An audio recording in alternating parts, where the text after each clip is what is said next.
On March 1st, 2009, the early morning calm in a town near Washington was shattered by a frantic call to the police department. A panicked woman's voice on the other end of the line reported a horrific discovery: the body of a young woman lying on the side of a deserted road, covered in blood, showing no signs of life. When police arrived at the remote location, a seldom used road, where vehicles rarely passed, even in broad daylight, they were confronted by a gruesome scene that confirmed their worst fears. The victim, a young woman, was half naked, lying atop her blood-stained jacket. Strands of her hair were tragically entangled in the barbed wire of a fence running alongside the road. Her body was in a deplorable state. Initially, confusion prevailed. Had the young woman lost her way? Had she frozen to death in the bitter cold, suffering fatal injuries from the barbed wire during a desperate attempt to find a way out while disoriented by hypothermia? Perhaps she was under the influence of alcohol or illicit drugs. These were the initial speculations. But harsh evidence soon dispelled these theories. Subsequent toxicology tests showed no support for the intoxication hypothesis. More importantly, a careful examination of the body revealed a much darker reality. Not all the injuries were caused by the barbed wire. The medical examiner counted a horrific 39 stab wounds. These were not ordinary wounds from a household kitchen knife. They were oddly shaped, deep, and indicated the use of an unusual weapon, something perhaps resembling an ice pick. The wounds were alarmingly concentrated in two areas, the neck and the abdomen. Pools of blood surrounding the body were not solely from the victim. Preliminary analysis revealed traces of multiple blood types, clearly indicating the presence of more than one person at the crime scene, and possibly a violent struggle by the victim. It was clear that this was not a tragic accident, but a brutal and deliberate murder. But who was this young woman? Identifying her proved challenging. No identification documents were found with her. The witness who reported the body insisted she was not a local resident. The only valuable clue was a distinctive tattoo on her body. Investigators photographed the tattoo and began the painstaking process of checking recent missing persons reports from neighboring towns and cities. Among the first reports that caught their attention was a call from a worried mother regarding her missing daughter, Michelle Kitterman. When the photo of the tattoo was shown to the distraught mother, she recognized it immediately. There was no longer any doubt. The unidentified victim was 25-year-old Michelle Kitterman. The greater shock? Michelle was pregnant. Michelle alone had not escaped this savage attack. The examination revealed that the fetus had also sustained multiple wounds, which appeared to be deliberate. It seemed clear that the killer, or killers, was not only targeting Michelle, but had a dark, personal motive. Perhaps jealousy, revenge, or resentment, so profound as to target both her life and that of her unborn child. But who was Michelle Kitterman, and what led her to this horrific fate on a desolate road? Michelle was born on May 12, 1983, in Richland, Washington, to a loving family. She had a twin sister, Danielle, with whom she shared a particularly close bond, and an older sister, Melinda. The three girls grew up in an atmosphere of care and mutual understanding. Despite being born slightly premature, the twins faced no health issues and were raised in the family home in Benton City, Washington, after the family relocated due to their father's work. Michelle was a vibrant and independent young woman. As she grew older, she developed a strong desire to explore the world, relocate, and build a career. The idea of starting a traditional family wasn't her top priority, but she wasn't opposed to having children, which aligned with her nature. Seeking a better life, Michelle moved to Virginia and also lived for a time in Maryland. During this period, she began her career as a model. People had noticed her attractive appearance during her high school years, and she managed to secure good photographic work from time to time. It seemed she had a promising future in the field. But everything changed on May 23, 2003, when Michelle, then 20 years old, gave birth to her son. The father, uninterested in the boy, left her to face the responsibilities of motherhood alone. This was a radical shift in her life. Her modeling dreams faded as caring for her son consumed all her time and energy. She now wanted to be a good mother to him. To stay afloat, Michelle began working various part-time jobs as a waitress or bartender. It was a difficult period. In 2008, the Kitterman family faced another shock with the death of the girl's father after a long illness. By October of that same year, Michelle, perhaps seeking the support and proximity of her remaining family, decided to return home or nearby. She eventually managed to secure a more stable job as an administrative assistant at a local private clinic. Those who knew her described her as very hardworking, kind, and a loving mother. However, she was still young, easygoing, and fun-loving, desiring some enjoyment to alleviate the pressures of daily life. It was here that her life's path intersected with a social circle that would change everything. Michelle became acquainted with Tensi Matisse and her associates. Tensi, one of the few friends of Lacey Hurst Buck, to whom we will return later, was known as a major party organizer and distributor of illicit substances. Tensi loved parties intensely, hosting them almost anywhere, and had a wide circle of friends and acquaintances. For Michelle, this group became a periodic outlet, a chance to laugh and forget her daily struggles. One night in November 2008, Tensi took Michelle to a large party in town. There, amidst the music and lights, Michelle caught the eye of a man named Daniel Buck. Daniel, born July 20th, 1978, was an attractive and somewhat well-known bachelor in town, popular with women. Daniel and Michelle talked all evening, unable to stop. By the end of the encounter, they both realized they had fallen for each other. But there was a significant complication.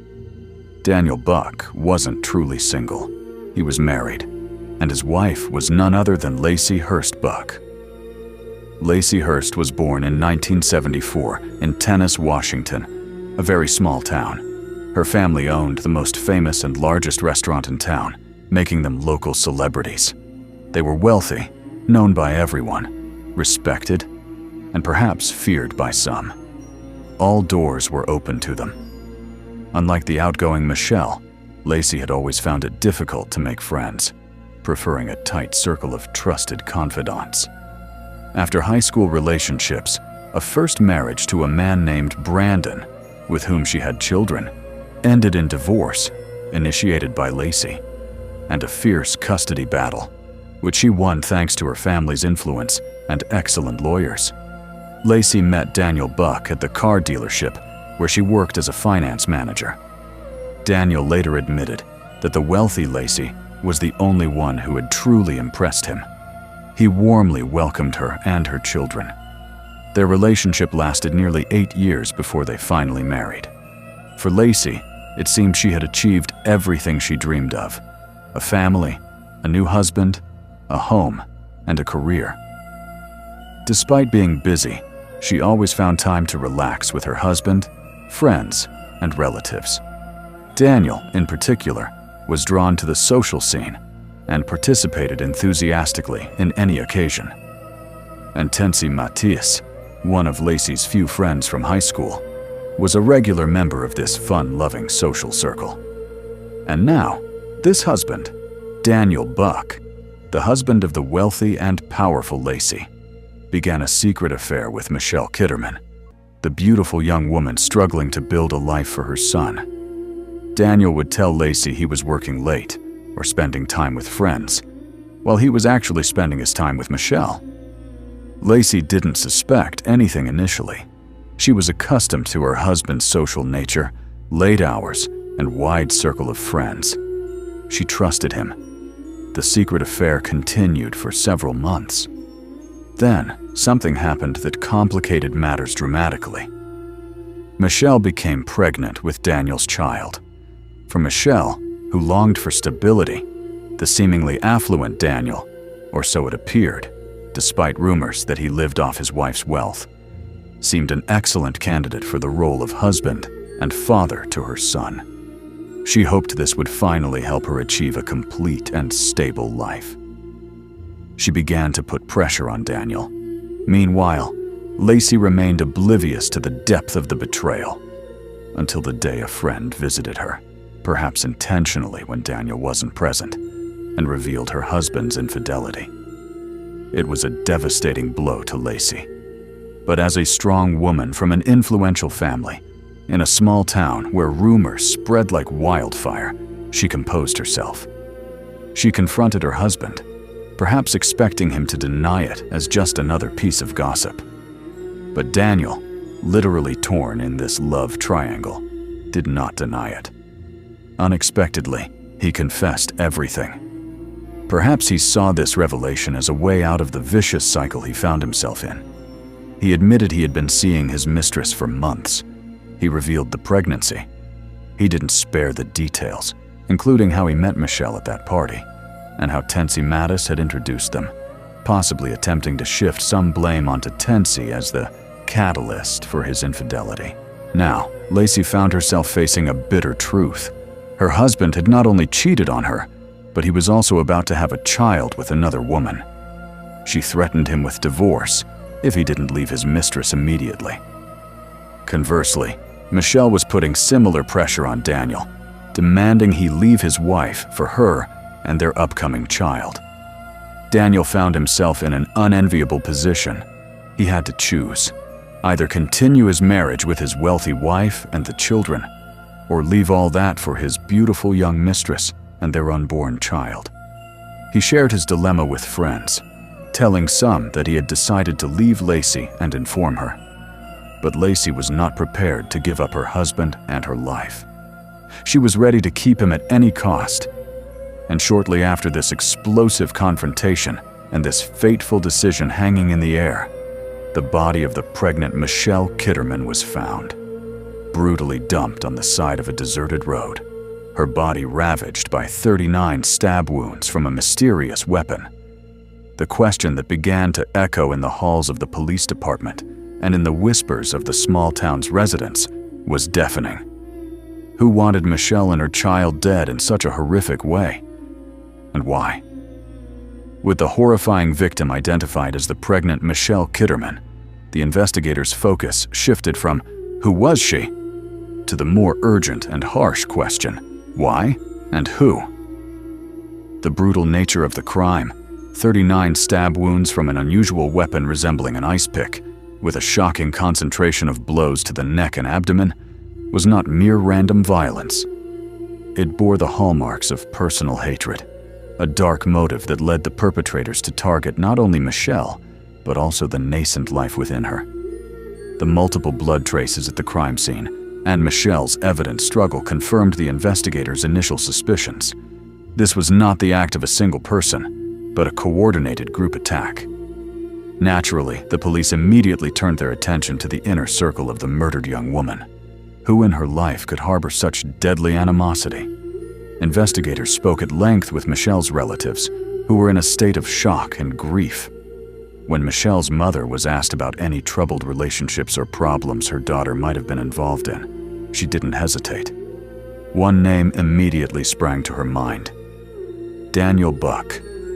The grieving mother revealed everything she knew to the investigators, which was practically everything. She spoke candidly about the love triangle Michelle found herself caught in. She confirmed that her daughter was pregnant with Daniel's child, was determined to keep the baby, and was even planning to take Daniel away from his wife, Lacey. The affair had been ongoing for several months and was no longer a secret, at least among the parties involved. Suddenly, the investigators had a strong, clear motive. Daniel Buck, the trapped husband, had a compelling reason to get rid of his troublesome mistress and her unplanned pregnancy. Murder could have been a desperate measure to save his marriage to the wealthy Lacey and preserve his lifestyle. This hypothesis needed immediate investigation. Investigators first went to Daniel and Lacey Buck's home. The atmosphere was tense, as expected. But contrary to what some might expect, Daniel had an alibi. He asserted that he had been at home with his wife Lacey during the entire time frame in which the attack was believed to have occurred. Lacey was also questioned. The police arrived to find her at home. Her demeanor was remarkably calm. She admitted she was aware of her husband's affair and also knew his mistress was pregnant. She didn't hide the fact that she was extremely upset by these revelations, but she firmly insisted they were working on repairing their marriage, trying to save it. She categorically denied any involvement in Michelle's murder. The investigators didn't notice anything overtly suspicious in her behavior or statements at that moment, and had to leave without concrete evidence linking either of them to the crime. The police continued their investigation, speaking with dozens of other people from Michelle's circle of acquaintances in a desperate attempt to find a lead pointing to the perpetrators. Just 2 days after the investigators' visit to the Buck residence, the phone rang at the police department. The caller was Lacey Buck herself. She claimed to have a theory about who might be responsible for this bloody massacre. Lacey pointed the finger directly at her old friend, Tensie Mattis. According to Lacey, Michelle Kitterman was planning to report Tensie to the police due to her long-term involvement in selling illicit substances. Lacey claimed that Michelle was working as a police informant. Based on this narrative, Tensie had a strong and clear motive to eliminate Michelle before she exposed her illegal activities. However, when investigators pressed for evidence to support this serious allegation, Lacey could not provide anything concrete. This information was intriguing, especially coming from Lacey Buck, the daughter of the most influential family in town. Was this a calculated attempt to divert suspicion away from herself and her husband, directing it towards someone already involved in criminal activities? Lacey's claim had to be verified, regardless of her potential motives. But before investigators could delve deeper into the investigation concerning Tensie, based on Lacey's report, another call came into the department, a call that drastically changed the course of the investigation. This time, the caller was an unidentified young man. His voice was tinged with genuine fear. He stated he had vital information for the police, but would only reveal it if granted protection. The caller seriously feared for his life, claiming the killers were dangerous people who would inevitably retaliate if they learned what he was about to do. Then, the caller dropped an informational bombshell that immediately established his credibility. He mentioned the girl was killed by violent blows using an ice pick. This detail, the type of weapon used, was sensitive information that had not yet been released to the public. It was clear that this person was not just an ordinary witness, but someone with direct or very close knowledge of the crime.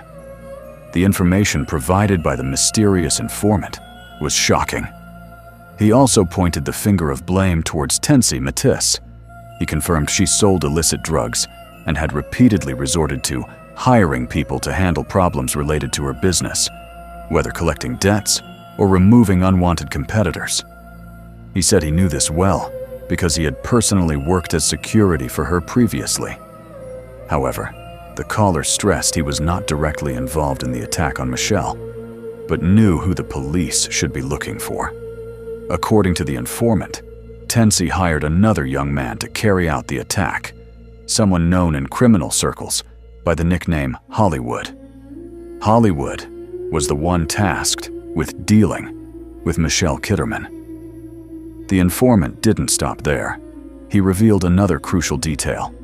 The ice pick, the murder weapon, wasn't randomly acquired. The lethal tool was provided by another man named David Richards. Of all the names mentioned by the informant, the nickname Hollywood immediately piqued the investigators' interest, given its recognition in criminal circles. They immediately began searching police databases. Finally, after scrutinizing records, they established Hollywood's real identity. a man named Brand Phillips. Now, investigators had concrete names: Tensi Matisse, the alleged mastermind; Brand Phillips, Hollywood, the likely perpetrator; and David Richards, the weapon supplier. The web of conspiracy began to emerge, with threads leading away from a simple crime of passion towards a darker world of drugs and hired violence.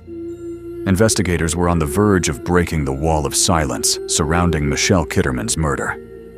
Armed with the names and crucial information provided by the frightened informant, investigators moved quickly. Their first target was Brand Phillips, the man known as Hollywood, identified as the main perpetrator of the brutal attack on Michelle. Finding him wasn't as difficult as might be expected for someone involved in a murder. He was located at a rehabilitation center. It seemed like a desperate attempt to seek refuge or hide in plain sight, perhaps fleeing from the police pursuit or even the consequences of his actions. Brand Phillips was arrested. Around the same time, or shortly thereafter, Tensi Mattis and David Richards were also arrested, completing the trio of primary suspects indicated by the informant. Investigators now faced 3 individuals with criminal histories or connections and anticipated an uphill battle to break their silence. Initially, their expectations seemed correct. Tensi Mattis vehemently denied any involvement, claiming she knew nothing about the attack. Brand Phillips also denied it. Both, especially Tensi, known for her drug distribution activities, seemed like seasoned criminals who knew how to handle police interrogations. Ostensibly, they had no serious motive to kill a young pregnant woman with such excessive cruelty. At least, that's what they claimed. But this wall of denial didn't hold for long, surprisingly. Just 4 days after his arrest, Brand Hollywood Phillips broke down and agreed to cooperate fully with the police. The reason wasn't a pang of conscience or a sudden desire for justice, but something far more mundane and cold: money. Brand confirmed the investigators' suspicions. He had indeed participated in the horrific massacre, but he hadn't received the agreed-upon payment for the crime he committed. Feeling betrayed and angered by the violation of the terms of the agreement, he decided to turn in the client and his accomplice, hoping for a reduced sentence at trial. The story Brand Phillips recounted to investigators was detailed and disturbing, painting a grim picture of the events of that fateful night. Brand confirmed that Tensi Mattis had recruited him. He knew in advance what Tensi intended to do to Michelle, and Tensi realized she wouldn't be able to carry it out alone, so she needed a strong accomplice. Tensi didn't stop with Brand.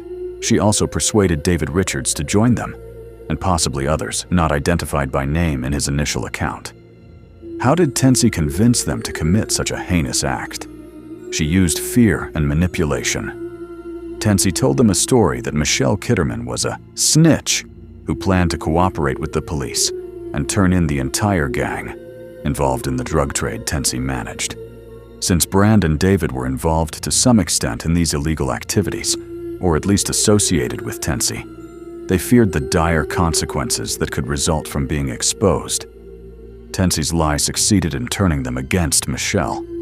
On the evening of the murder, the trio, Tensi Mattis, David Richards, and Brand Phillips, set out to pick up their victim. They found Michelle and made an enticing offer to spend time together, claiming they were going to a nearby casino. Michelle knew these individuals well and considered them part of her social circle, perhaps friends or trusted acquaintances. She didn't suspect their sinister intentions and enthusiastically agreed to go out with them. Unwittingly, she had walked into the deadly trap they had set for her. Michelle got into the car with her abductors, and the group headed towards the purported gambling destination. However, instead of heading to the casino, they chose a deserted route, driving approximately 50 kilometers, about 30 miles, out of the city to a remote and isolated area. There, the car stopped. Someone suggested pulling over for a cigarette break. Michelle agreed, likely unaware of the imminent danger even then. But as soon as the car stopped, they set upon her. She was violently dragged from the car into the cold snow covering the roadside. There, the nightmare began. According to Brand's confession, Tensie Matisse delivered the first blows. She grabbed the ice pick, the weapon David Richards had reportedly provided, and viciously attacked Michelle, concentrating her initial blows on her pregnant abdomen. But the weapon was too heavy for her, or perhaps she lacked the strength to continue the assault. Tensie handed the blood-stained ice pick to Brand Hollywood Phillips. Brand took over the grim task, completing the attack, inflicting over 30 of the 39 total stab wounds on Michelle's defenseless body as she desperately resisted. Brand's account was largely coherent and consistent with the physical evidence gathered from the crime scene. But a perplexing question lingered for investigators. Why did Tensie harbor such rage towards her former friend and her unborn child? Why had she delivered the first blows herself? And why specifically target the abdomen? Despite pressure from investigators, Tensie Matisse remained silent, refusing to reveal the true motive behind her malice. While analyzing Brand's confession, investigators noted another crucial detail. The car the group used that night did not belong to any of them. Tensie, Brand, and David each had their own vehicles. Brand confirmed the car used in the crime was rented, but claimed he didn't know exactly who had rented it. This new lead became the investigators' top priority. If they could track down the rental car, it might lead them directly to the person who facilitated the murder, and possibly the true mastermind behind the entire conspiracy. Meanwhile, rumors continued to swirl around Lacey Buck. People recalled how she had spoken with contempt and hatred about Michelle, and how she had repeatedly expressed her wish for her husband's mistress and her child to disappear from their lives forever. Her motive was the strongest and most obvious: jealousy, preserving her marriage, her social standing, and her wealth. But as yet, there was no physical evidence linking the influential family's daughter to this brutal slaying. It seemed she was protected by a wall of influence and silence. Investigators began the process of tracking the rented car. They managed to obtain the rental receipt, which led them to a specific rental agency. They headed there, hoping to find records that would reveal the renter's identity. At the rental agency, investigators met with the manager, who fully cooperated with them. He retrieved the rental records for the day in question, and then did something even more crucial. He showed investigators footage from the agency's security cameras. To the investigators' astonishment, the video footage revealed the shocking truth they had been searching for. A woman appeared in the video, processing the rental of the specific car used to transport Michelle to her demise. She was using her real name to complete the transaction. Identifying her was not difficult at all, not only because she was well known in the town, but because she worked at that very dealership. The woman who rented the vehicle used in the murder was Lacey Hurst Buck. Lacey was no longer just a jealous wife with a motive. She now became the prime suspect, the person who, according to compelling evidence, provided the crucial means to carry out the crime. She had directly linked herself to the murder conspiracy.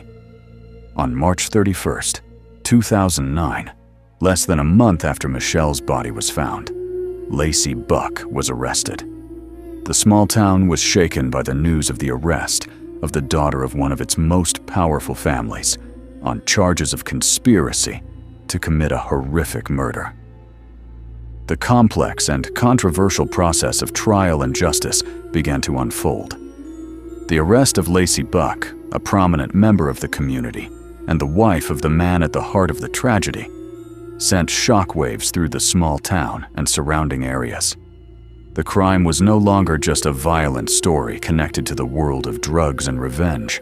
It became inextricably intertwined with marital jealousy, social influence, and wealth. With Lacey, Tensie Matisse, Brand Phillips, and David Richards in custody, the wheels of justice began to turn, albeit slowly, and sometimes hesitantly. One of the first indicators of the complexities surrounding the case appeared in the bail hearings. Exorbitant bail amounts were set for the other suspects: Tensie, Brand, and David.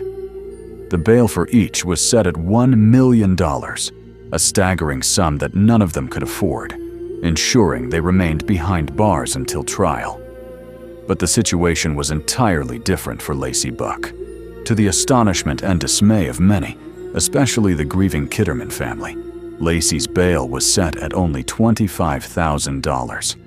Lacey easily paid this amount and was released from jail, returning to her life, albeit under supervision, while her alleged accomplices awaited trial in their cells. Everyone believed this stark disparity in the bail amount was directly linked to the influence of Lacey's powerful family. For Michelle's mother and sisters, this decision was a genuine shock and instilled a bitter sense of injustice. It seemed like the beginning of a wider conspiracy aimed at protecting Lacey, amplifying their fears for their own safety and the likelihood that the truly responsible party might evade justice. While the legal proceedings unfolded, another development emerged that further complicated the picture: the disappearance of Daniel Buck. The man who sparked the entire tragedy with his affair, and who should have been a key witness at minimum, vanished. His flight lasted for several weeks, raising suspicions about his potential role in the conspiracy. Was he merely a frightened witness, or a guilty accomplice attempting to evade justice? Daniel's suspicious conduct led to an arrest warrant being issued for him. It was believed he might be complicit in the conspiracy somehow. At the time of his eventual arrest, Daniel was unemployed. Rumors spread that he was surviving on odd jobs while fleeing, and that Lacey, his wife accused of conspiring to kill his mistress, was fully supporting him financially, despite his alleged plans to leave her before the crime occurred. However, despite the suspicions and strange circumstances surrounding him, Daniel's direct complicity in the murder was ultimately not established by the higher courts. His story remained convoluted and confusing, an ambiguous part of a larger puzzle. The trials finally began, and the defendants' cases were handled separately. Brand Hollywood Phillips was among the first to appear before the court, facing charges of first-degree murder for Michelle and first-degree assault on her unborn child. In court, Brand repeated his confession, confirming that Tensie Matisse had incited him against Michelle, using the lie that she was going to report them to the police. Due to his involvement in the illicit drug trade, Brand feared the consequences and agreed to participate in the crime. The same lie played a role in persuading David Richards, the third accomplice who provided the deadly weapon.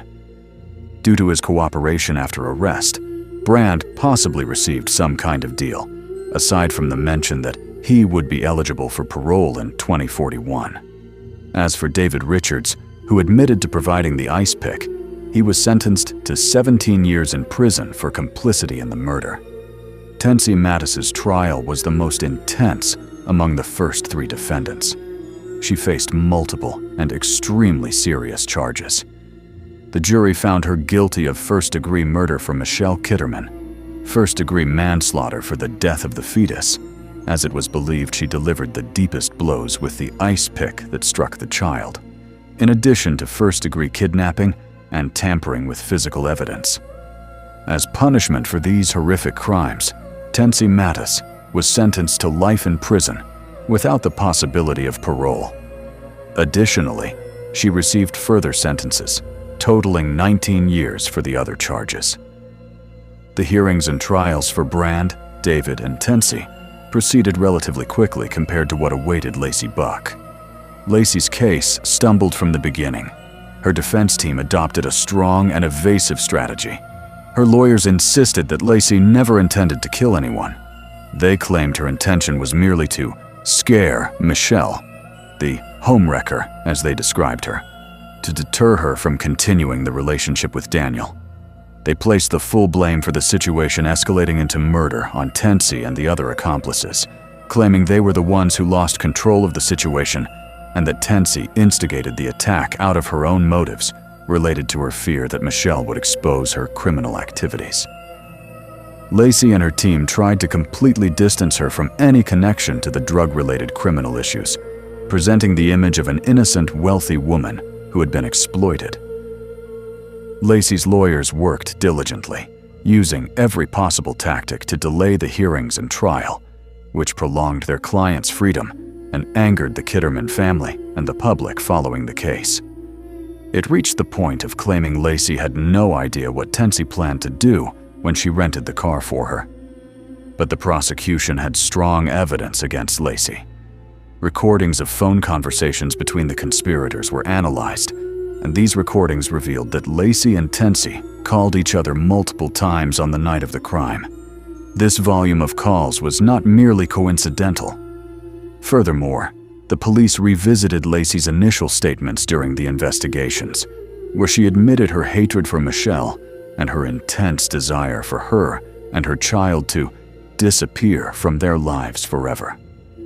These words were no longer just expressions of a wounded wife's anger, but now carried ominous weight in the context of the new evidence. After repeated delays lasting over a year and a half since Michelle's murder, Lacey Buck's trial finally began on November 10, 2010. The courtroom was filled with anticipation. After only 5 hours of deliberation, a relatively short time considering the complexities of the case, the jury returned with its verdict. They found Lacey Hurst Buck, then 36 years old, guilty. Finally, it seemed that justice was nearing its full realization in the murder of Michelle Kitterman and her unborn child. The guilty verdict against Lacey Buck in November 2010 was not the end, but the beginning of a new chapter of legal battles and controversy. The very next day after the verdict, as expected from a woman belonging to a family with influence and resources, Lacey filed an appeal. She was not prepared to accept her fate behind bars without a fight. Her defense team based the appeal on several grounds. They insisted the prosecution had been biased throughout the evidence-gathering process. They claimed their client's privacy had been violated during the investigations, perhaps referring to wiretapping or other information-gathering methods.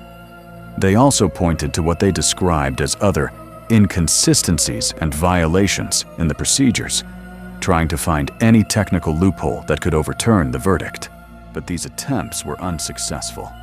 The defense's claims were thoroughly examined, but ultimately, either the alleged violations were not confirmed, or they were considered immaterial and not rising to the level of impacting the fairness of the underlying verdict, especially given the overwhelming evidence linking Lacey to the crime, such as renting the car and the extensive communication with Tensi on the night of the murder, in addition to her strong motive and her previous statements expressing her wish for Michelle's disappearance.